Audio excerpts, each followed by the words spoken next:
Миша привел знакомить свою Оленьку с родителями. Отец, Павел Иванович, все отмалчивался в стороне.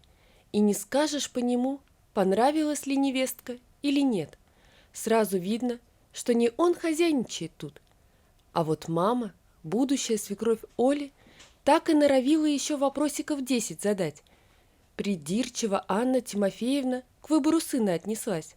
Что-то ей сразу подсказало, что не пара это Оля ее сыну. Неказистая, маленькая, одета скромно, вместо прически – косички. Соседская-то Настенька, вон какая деваха видная, а тут и поглядеть-то не на что. И что он в ней нашел? У Насти и родители важные. Отец заведует молочным комбинатом в городе, а мать бухгалтерией руководит. Мише Насте очень нравился. Заметно было. Да и с мамой Насти Анна Тимофеевна уже не раз разговаривала о том, что надо бы их деток друг к дружке подтолкнуть. Списывались по телефону и отправляли детей в одно и то же время в один и тот же магазин. Миша сталкивался с Настей, улыбался, помогал из магазина тяжелую сумку донести, раз уж вместе они там оказались. Но на этом все. Но женщины не собирались останавливаться, тем более уже и Настина мама заметила, что ее дочери Миша по душе. Придумывали, как вместе выехать за город 2 семьями, где молодые будут общаться у костра и не будет ловить мобильная связь. А тут Миша взял и привел эту Олю. А Миша Оленьку-то очень любил, в обиду не давал. Только мама отвела его в сторону, чтобы напомнить про Настеньку, да и заявление свои сделать, что не по нраву ей эта заморашка. А он матери и слова вымолвить не дал. Сказал, как отрезал, что нравится Оля ему, что заявление уже подали. Мать чуть в обморок не упала. Как это так? Уже и заявление подали. Но сын у нее с твердым характером не дал развить мамины причитания. Свадьбу сыграли скромную. Так Оля захотела. Мол, зачем деньги тратить, да на ветер пускать. Мама Миша была недовольна. Она все-таки родного и единственного сына отдавала этой. Не так она представляла свадьбу Миши, да и невесту не такую. Но Миша не позволил спорить. Шло время. Жили молодые у родителей. Вот тут Анна Тимофеевна решила, что покажет невестке, как надо жить, да глаза своему сыночку откроет. Ведь эта Оля ничего не умеет нормально сделать, а к кухне так вообще нельзя ее подпускать. Оля все терпела. Думала, что скоро свекровь узнает ее получше, да успокоится. Мише ничего не рассказывала, не жаловалась. Не хотела, чтобы он выбор делал между мамой и женой. А вот Анна Тимофеевна не молчала. Не только снохе все выговаривала, но и сыночку любимому. А потом Миша устал выслушивать от Анны Тимофеевны, что жена его и убираться не умеет, и готовит не то, да и за ним вовсе не смотрит. Решил Миша квартиру снять. Хоть и накладно это для молодой семьи, а слово Миша закон. Какое-то время было тяжело, а потом Миша еще и дом решил построить. Еще тяжелее стало. Да и Оля учиться пошла в педагогическое училище. Не подмога мужу совсем. Все на его плечи легло. Но на мамины причитания он всегда отвечал, что он мужчина в семье. А Анна Тимофеевна только и жаловалась соседке.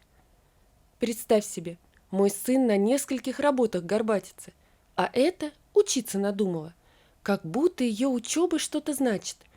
Да и выучится когда, много ли заработает? Еще б специальность была б хорошая, а то учитель. Что учителя получают? Да, Анна, не повезло тебе со снохой. Вот женился бы Миша на моей Насте, и жили б хорошо, и ни в чем не нуждались. У Настеньки-то и своя квартира есть, и специальность хлебная. Вздыхала Анна Тимофеевна, но ничего поделать не могла. Оля закончила училище хорошо. Теперь можно было бы работать и поступить на заочное отделение института, мужу помогать. Счастливая была, пришла радостью с Анной Тимофеевной поделиться. Все она хотела к ней по-доброму. Мама все же, хоть и чужая. Но мужа она любила больше жизни, а значит, и маму любить должна. Но Анна Тимофеевна не порадовалась, а лишь проворчала, что сына ее Оля замучила. Вот женился бы удачнее, было бы ему проще. Ушла Оля со слезами на глазах, но мужу не стала жаловаться. Воспитывала Олю одна мама, но уж шибко непутевая она была. Добрая, но выпить любила. Из-за этого все проблемы в семье. Отец ушел, устал бороться с ней. Олю он сначала взял, но та кричала и просилась к маме. И что с нее взять-то было? Девочке 5 лет тогда стукнуло. Отец и перестал сопротивляться, отдал матери. Та, когда трезвая была, виноватой себя чувствовала. Оля старалась что-то вкусное приготовить, баловать. А вот когда запьет, несладко становилось. После школы Оля на вечеринке у подруги познакомилась с Мишей. И как-то у них получилось так, что та даже и думать забыла, что учиться нужно дальше. Это Миша уговорил ее пойти, документы отнести. Но вот у нее уже и диплом есть, и Миша. Одно ее огорчало, что Анна Тимофеевна все не принимала ее. Миша один ездил к родителям. Оля не пыталась уже наладить отношения со свекровью, свыклась. Но сама Миша напоминала о том, что он давно не звонил маме или не заезжал. Все делала, чтобы не было разлада между сыном и матерью. «Какая ты у меня замечательная и умная», — говорил муж. «Жаль, мама этого не замечает».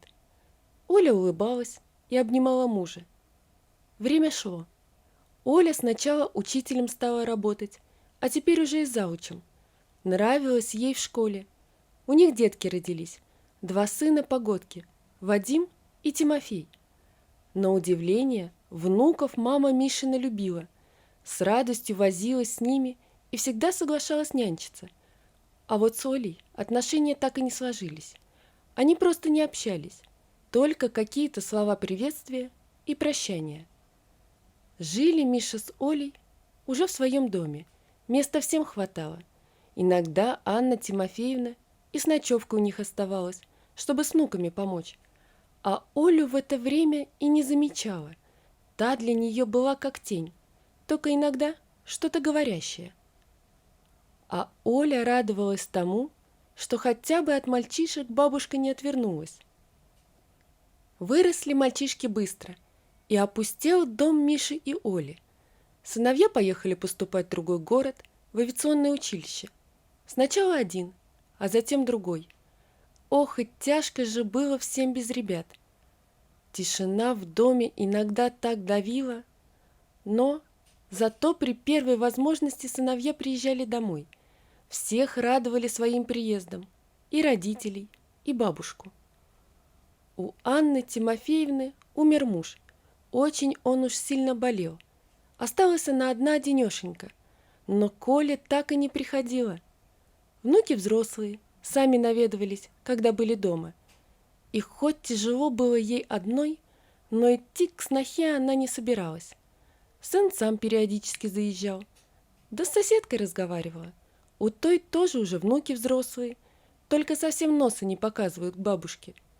Уехала ее Настенька за 1000 километров вместе с мужем и приезжает в лучшем случае раз в год. В тот день был у Оли юбилей. Дом полон гостей. Сыновья приехали со своими девушками, подруги с мужьями, да и Анна Тимофеевна посетила, сидела в сторонке. Оля была рада, что все собрались. Девушки сыновей ей понравились, тихие, скромные, во всем пытались помочь ей. Что-то плохо стало Оля, голова закружилась. Села она на стул отдохнуть.